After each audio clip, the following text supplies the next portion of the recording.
નમસ્કાર દર્શક મિત્રો, હું જપન શાહ, કાનમ એક્સપ્રેસ ન્યૂઝમાં આપનું સ્વાગત છે. જોઈએ આજના મુખ્ય અને મહત્વના સમાચાર.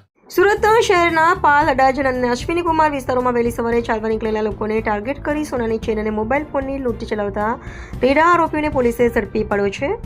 પોલીસે આરોપી પાસેથી કુલ મુદ્દામાલ ₹3,36,475 જેટલો જપ્ત કર્યો છે.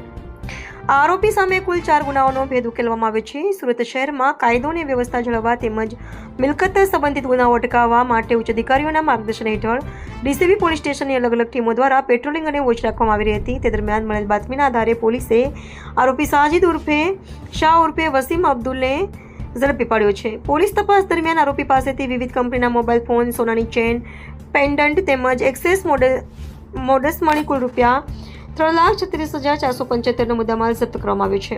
આરોપી અગાઉ પણ સુરત શહેરના અલગ અલગ પોલીસ સ્ટેશન વિસ્તારમાં ચેન સ્નેચિંગના ગુનામાં સંડોવાયેલો હોવાનું બહાર આવ્યું છે.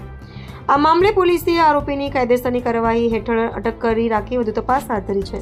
રિપોર્ટર સાગર સોલંકી. સુરત શહેરમાં મિલકત વિરુદ્ધના ગુનાઓ અટકાવવા માટે ક્રાઇમ બ્રાન્ચની ટીમો સતત લાગેલી હોય છે.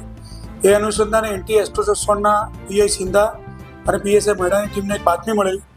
સાહિલ ઉર્ફે વસીમ જાફરી શેખ લિંબાયતનો રહેવાસી જે ચેન સ્નેચિંગના ગુનાઓમાં સંડોવાયેલો છે.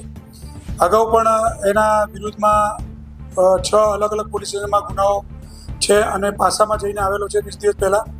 એવી બાતમી આધારે આ આરોપીને લાવી સઘન પૂછપરછ કરતા અત્રે પાલ પોલીસ સ્ટેશનના એક ગુનામાં એને ચેન સ્નેચિંગ કરેલું હતું. જે આધારે લાવીને વગર પૂછપરછ કરતા એની પાસેથી ₹3,38,000નો મુદ્દામાલ મળી આવેલ છે અને અશ્વિની કુમાર પાલ અને અડાજણ પોલીસ સ્ટેશનના ગુનાઓ એને કબૂલ કરાવી. ટોટલ એના વિરુદ્ધમાં 10 ગુનાઓ છે. આ આરોપી હમણાં જસ્ટ 20 દિવસ પહેલાં પાસામાંથી છૂટી આવેલ છે. અત્યારે એને અટક કરી વધુ કાર્યવાહી માટે અશ્વિની કુમાર પોલીસ સ્ટેશનમાં સુપ્રત કરવામાં આવેલ છે.